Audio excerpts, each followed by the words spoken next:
እጅግ ደካማ እጅግ በቃ ማለት የሚያቀኝ ስለሚያቀኝ ማለት ነው። ክብር ለኢየሱስ ይሁን። እግዚአብሔር ግን በጣም ሲወደኝ መንፈሳዊ ዓለሜን መቀየር ሲፈልግ እነዚህ ወንድሞቼን ሰጠኝ እና እግዚአብሔርን እጅግ በጣም ስለነሱ አመሰግናለሁ።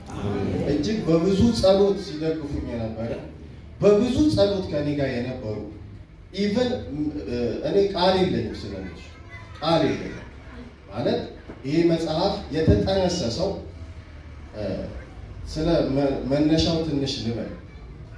አንድ ላይ በህብረት በምንጸልይበት ጊዜ ዓመተ ምሕረቱ 2012 ላይ አብረን በምንጸልይ ሜቢ መልአክና ሉቃስ ሄዱ ተሼ ነበረና እንደዚህ አለኝ ወንድሜ በሚጸልይበት ጊዜ እግዚአብሔር አንተ መጽሐፍ ትጽፋለህ አለ።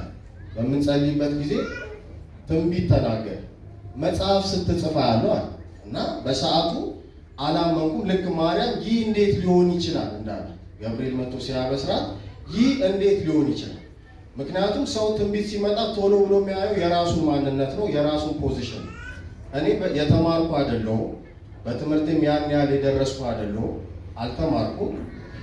ግን እግዚአብሔር በማንም እንደሚሰራ እናውቃለን። ክብር ለኢየሱስ ይሁን። የእኛ ጌታ አሳ አጥማጁን ሐዋርያ የሚያደርግ በግረኛው ንጉሥ የሚያደርግ በትንንሾች መስራት የሚችል ትልቅ አምላክ ነው የምናመልከው። ክብር ለኢየሱስ ይሁን። እግዚአብሔር መስራት ሲፈልግ የእውቀት ደረጃ አይጠይቅም፣ የእድሜ ጉዳይ አይዞው፣ የስልጣን ነገር አይዞው። በማንም ወርዶ መስራት ይችላል። ኢየሱስ ጌታ እና በወንድሜ በኩል ትንቢት መጣ። እንዴት አልኩት፣ አላመንኩም በሰዓቱ እና ግን ማርያምን በልቧ ትጠብቅ ነበር ይላል። ልክ እንደዛ ዝም ብዬ በልቤ ተቀብዬ ዝም አልኩት እና በሆነ ጊዜ ደግሞ አሁንም ስንጸልይ አሁን ምናልባት ኤፍሬም ከመጣ አላውቅም፣ ኤፍሬም ጋር ስንጸልይ እሱም እስክርቢቶ ሰጠኝና እንካ አለኝ። በምንጸልይበት ጊዜ ትጽፋለህ ብሎ የእሱን ትንቢት በደንብ አስረገጠኝ እና ከዛ ጊዜ ጀምሮ በቃ በእግዚአብሔር ዓለም የተቆረጠ ጉዳይ ነው ብዬ ማሰብ ጀመርኩ። ማለት እንዴት እንደሆነ አላውቅም፣ ምን ብዬ እንደምጽፍ አላውቅም፣ ከምን ተነስቼ ርዕስ እንደማወጣ አላውቅም። ግን በእግዚአብሔር ዓለም ዝም ብዬ ተቀብዬ ቁጭ ብያለሁ እና እግዚአብሔር አምላክ በእነሱ በኩል ተናግሮ ዛሬ የምታዩትን በጣም የምወዳቸው እግዚአብሔር እናንተን ዘመናችሁን ይባርክ ያክብራችሁ። በብዙ ጸሎት በብዙ ማጽናናት ሲያጽናኑኝ የነበሩ ወንድሜ ናቸው። በእግዚአብሔር ቃል ሙላት እንኳን ስለ እግዚአብሔር ቃል መረዳት እንዲኖር ያደረገኝ ወንድሜ መልአክ እግዚአብሔር ዘመንህን ይባርክ። በጣም ቅን ወንድም ነው። በቤት ድረስ እየመጣ የሚያስተምር ማንም ቢጠራው የሚመጣ የማይንቅ ትንሽ ልጅ ደውሎ ቢጠራው መጥቶ አገልግሎ የሚመለስ ወንድም ነው። ቅን ልብ ያለው ወንድም ነው። እግዚአብሔርን ስለሱ አመሰግናለሁ እና እግዚአብሔር ይባርካችሁ። እኔ ስለ እናንተ ቃል የለኝም። እግዚአብሔር ዘመናችሁን ይባርክ። ሜቢ በኋላ እድል ልሰጥ እችላለሁ፣ እድል ጊዜ ካገኘው። ተባረኩልኝ። በጭብጨባ ሸ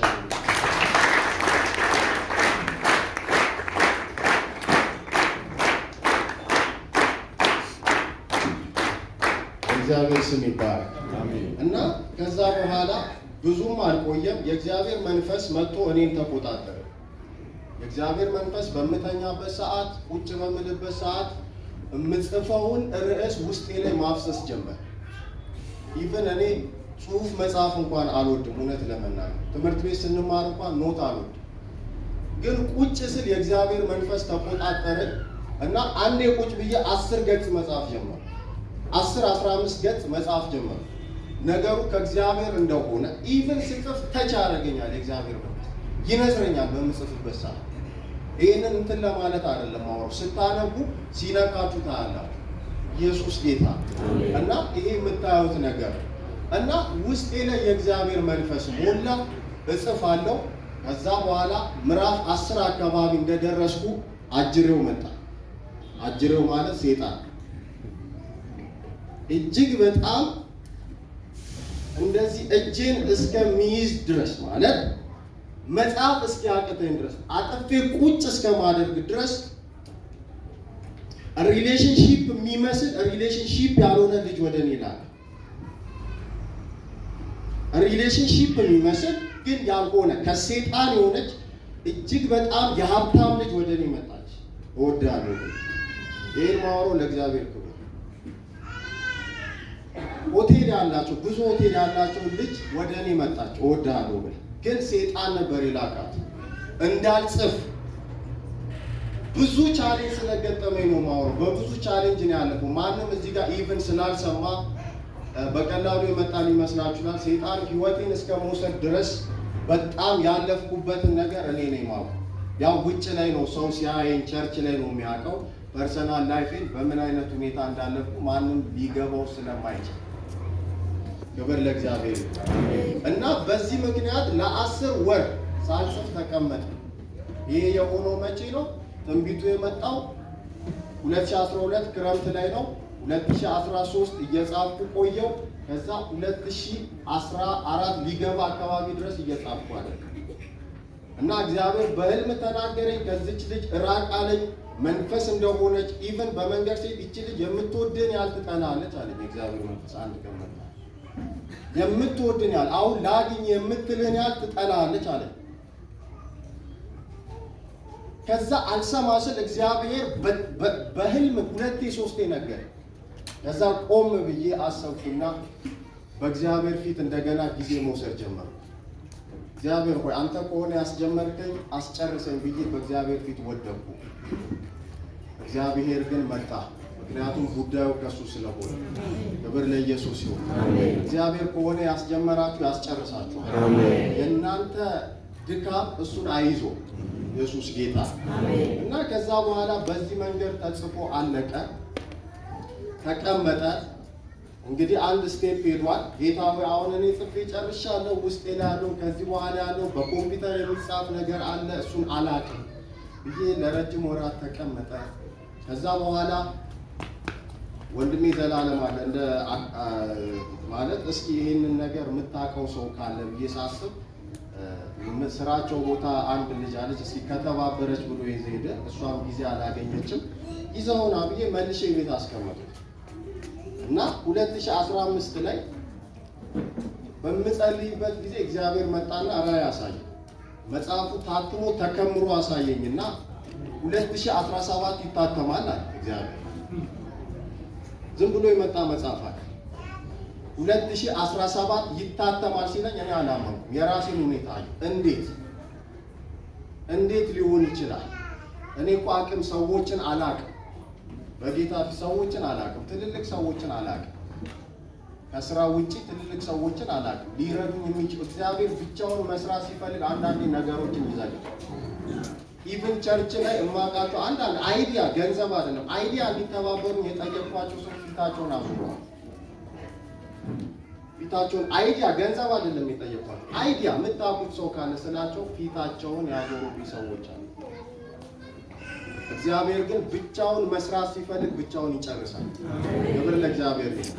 መጽሐፍ ሲናገር እንደዚህ ይላል አይደል? እግዚአብሔር ብቻውን መራው ይላል። እግዚአብሔር ብቻውን መምራት የሚችል አምላክ፣ ብቻውን ማስጨረስ የሚችል አምላክ። ክብር ለኢየሱስ ይሁን። ኢየሱስ ጌታ እና እግዚአብሔር በዚህ መሃል አንድ እህት ላከ። እሷን እህት ዝም ብዬ እንደቀን ሳወራት በጣም ተባበረች። እኔ ማቃቸው ሰዎች አሉ አለች። ይዛኝ ሄደች። ኢቭን አንተ እዚሁን እኔ ዋጋ ተደራድሬ አስቀንስልሃለሁ ብላ የምትተባበረት ሜቢ 7 ሰዓት ስላልኳቸው ብዙ እንግዶች አልመጡ ይሆናል። እዛ ጋብዣታለሁ። እሷንም ብትመጣ እዚህ ጠራት ነበር እና በጣም ተባበረችኝ። ዋጋ ተከራክራ በኮምፒውተር የሚጻፈውን መጽሐፉ አንድ ሂደት ከፍ እንዲል የተባበረችኝ እህት ናት። እግዚአብሔር አምላክ ዘመኗን ይባርክ። አሜን።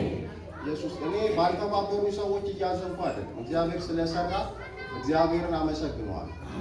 ግን የቸርች ሰዎች ሆኖ ቢተባበሩ ደስ ይለኝ ነበር። አይዲያ ነበር የጠየቁት። ክብር ለእግዚአብሔር ይሁን። እግዚአብሔር ግን ሌላ ሰዎችን አስነሳል። ኢየሱስ ጌታ ነው። እግዚአብሔር እዚህ ጋር አምቢ ሲሉ እግዚአብሔር ሌላ ሰው ያስነሳል። እግዚአብሔር ሲወዳችሁ ሰው ነው የሚሰጣችሁ። ክብር ለኢየሱስ ይሁን እና በዚህ ሂደት ወደ ኮምፒውተር መጽሐፍ መጣ።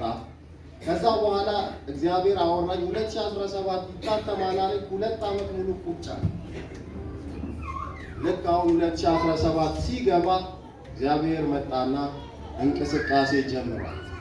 ኢየሱስ ጌታ አሜን። እና ሰዎችን ሳማክር ሰዎች ቀኛቸውን ሰጡ። አንዳንድ ሰዎች ከምንም በላይ የወንድሞቼ ጸሎት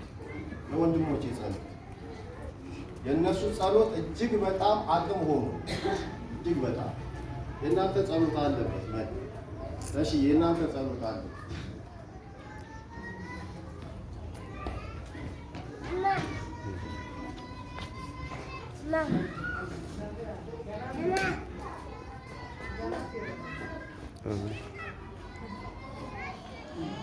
በጣም ነው የምወዳችሁ፣ ቃል የለኝም።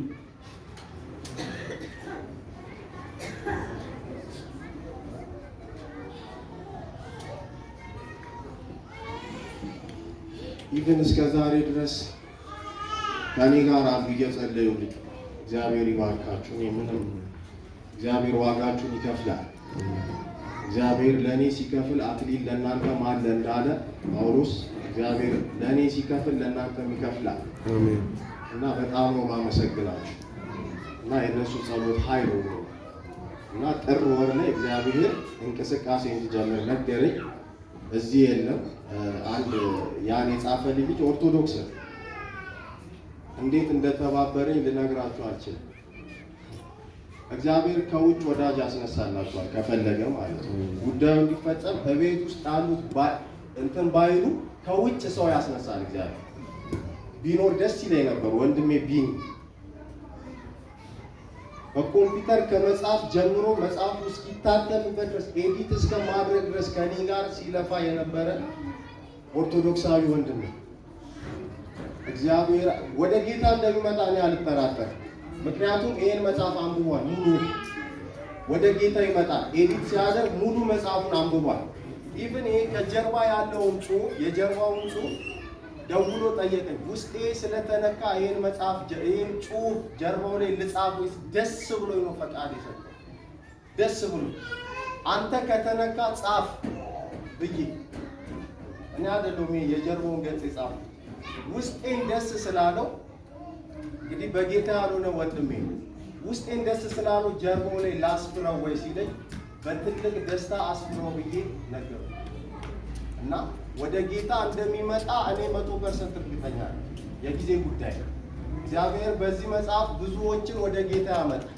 እግዚአብሔር ይኸውላችሁ ያ ባይሆን በእኔ አይጽፍም መጽሐፍ። እግዚአብሔር በእኔ አይጽፍም። ብዙ የተማሩ ጠቢባን አሉ፣ ብዙ ከእኔ የተሻሉ ሰዎች አሉ። እግዚአብሔር ትልቅ ስራ ሊሰራ ስለወደደ ነው በእኔ የጻፈው። ስለዚህ በእኔ ከጻፈ እግዚአብሔር በዚህ መጽሐፍ ገና በቋንቋ ይተረጎማል። አሜን። ኢየሱስ ጌታ አሜን።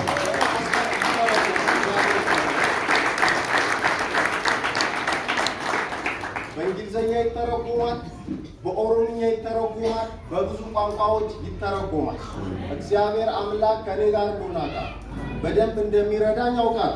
ደግሞ አንድ መጽሐፍ ብቻ እንድጽፍ አይደለም የጠራኝ እግዚአብሔር፣ መጽሐፎች ነው ያለኝ። ኢየሱስ ጌታ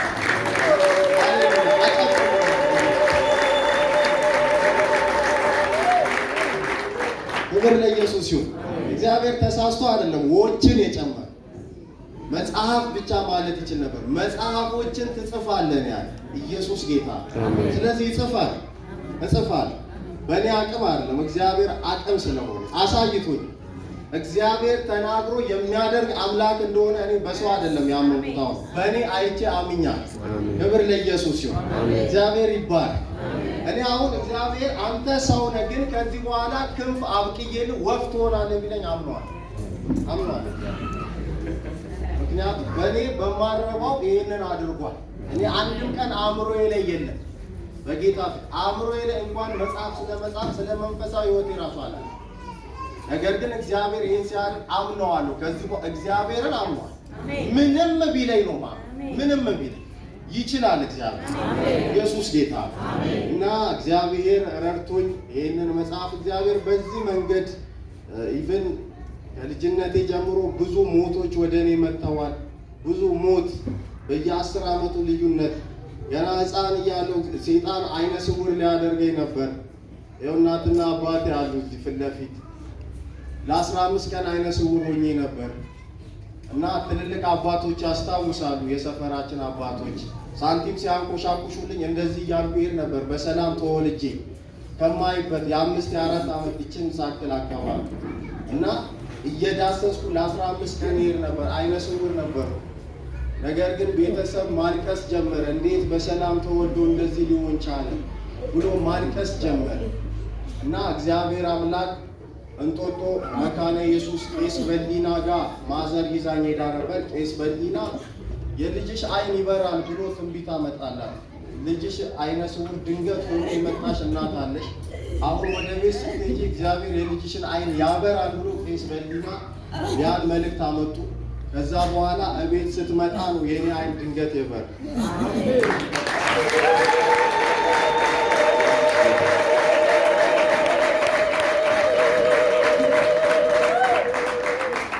ለካ እግዚአብሔር ዛሬ አይቶልኝ ነው። ለካ እግዚአብሔር ይሄን አይቶ ነው። አይን ከሌለ አይጻፍ። እግዚአብሔር አይኔን ያበራው ይሄን ስላየው 2010 ላይ ከባድ አደጋ ደርሶብኝ ነበር። ለ5 ሰዓታት ራሴን ማላቅበት የመስሎት አደጋ ደርሶብኝ ነበር በስራ ቦታ። እግዚአብሔር ግን አትሞትም ብሎ እሱንም ለ2 ወር ተኝቼ ሆስፒታል አዳነኝ። እግዚአብሔር እድሜን ቀጠለልኝ። 2014 በ10ኛው ዓመቱ አሁንም ሰይጣን ሊገድለኝ መጣ። የዚህኛው ከበድ ያለ መጽሐፉ ከተጻፈ በኋላ ሊሞት ሊትራሊ በቃ እኔ እንደምሞት ነፍስ መንፈሴ ወደ ሰማይ እየሄደች እንደሆነ ይታወቀኝ። ቤተሰብ ተሰብስቦ ያለቅሳል። ግራ ገብቷቸዋል። ሐኪም ቤት እንውሰድ ይላሉ ግማሹ። እኔ ደግሞ ምንም አልታመምኩም፣ ግን ዛሬ አታልቅሱ እኔ ወደ ጌታ ነው የሚሄደው እላቸዋለሁ። 2014 አታልቅሱ እኔ ወደ ጌታዬ ወደ ኢየሱሴ ነው የሚሄደው። ያለቅሳል ቤተሰብ ስለሆነ። ምክንያቱም በቃ እኔ እንደምሞት የዛኔ ታውቆኛል። ሆስፒታል ሲወስዱኝ አላቅም። በሰመመን በደመና ውስጥ መሄድ ይመስለኛል። ነፍሴ እየወጣ ይመስለኛል። ነገር ግን እግዚአብሔር ያንን ሁሉ አሳልፎ ዛሬን አድርሶኛል። እግዚአብሔርን አሁንም አመስግኑልኝ።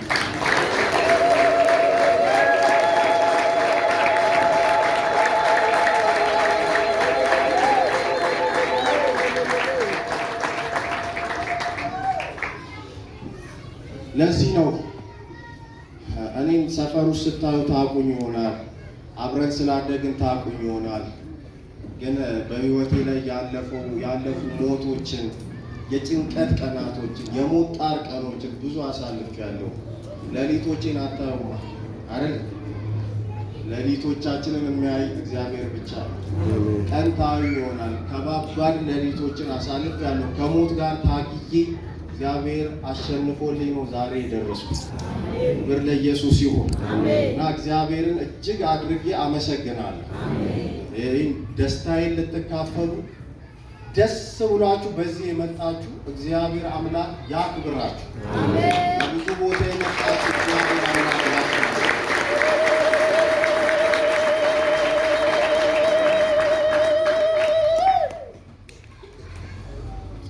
ክብር ለኢየሱስ ይሁን። እግዚአብሔር ብቻውን ስለሰራ መተቸት አልፈልግም። ምክንያቱም እግዚአብሔር ሲሰራ ክብር ለእግዚአብሔር ይሁን። እግዚአብሔር ሌላ ሰዎች ቢዘጉብኝ፣ ሌላ ሰዎች የሚከፍቱ ሰዎች ሰጥቶኝ ዛሬ እግዚአብሔር አሳክቷል። ለእግዚአብሔር ብዙ ክብር፣ ጭብጨባ፣ እልልታ ይሁን። እግዚአብሔር ይባርካችሁ።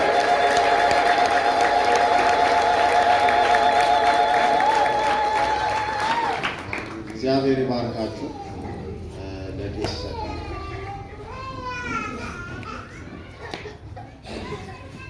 ክብር ለአምላካችን ለእግዚአብሔር ይሁን። አሜን። እግዚአብሔር ድንቅ ነው። አሜን። ሃሌሉያ። እንግዲህ ሰይጣን የዛሬውን የእግዚአብሔርን ድል አይቶ የዛሬው ወንድማችን ልጃችን ለዚህ ቁም ነገር መብቃቱን አይቶ በመንገድ ሊያስቀር ነበረ። እግዚአብሔር ግን ቀደመ። እግዚአብሔር ይቀድማል። ኢየሱስ ጌታ ነው። ያው ሙሴ ሊገለው ነበረ፣ በልጅነቱ አልቻለም። ዛሬም አይችልም። እግዚአብሔር የተባረከ ነው። አንድ ነገር ስትራይክ አደረገኝ። ቅድም ማውርቼው ነበረ። እኔ ብዙ አልተማርኩም አለ ማሰን። አንዳንድ ጊዜ እግዚአብሔር የሰውን ጥቂት ነገር መጠቀም ይፈልጋል። እግዚአብሔር የተባረከ ነው። ዳዊት ጎልያድን በዘረረ ጊዜ በጣም የተካኑ መካናይዝድ በወቅቱ መካናይዝድ የሆኑ ወታደሮች ነበሩ። ግን በእነሱ ጎልያድን መግደል አልፈለግም። በጠጠር ጌታ ጎልያድን መግደል ፈለገ። ዳዊትን ስለሚፈልግ ነው። ሃሌሉያ! ወንድማችንን ስለሚፈልግ ነው። እንኳን ደስ አለ። እግዚአብሔር የተባረከ ይሁን። ብዙ ማስተርስ ብዙ ፒኤችዲ ያላቸው ነገር ግን ምንም ሳይሰሩ ደግሞ የሄዱ ሰዎች አሉ። በዚህ ዕድሜ እግዚአብሔር ትላልቅ ስራ አስጀምረዋል። ክብር ለኢየሱስ ይሁን። እንግዲህ ተናግረን አንጨርስም። እግዚአብሔር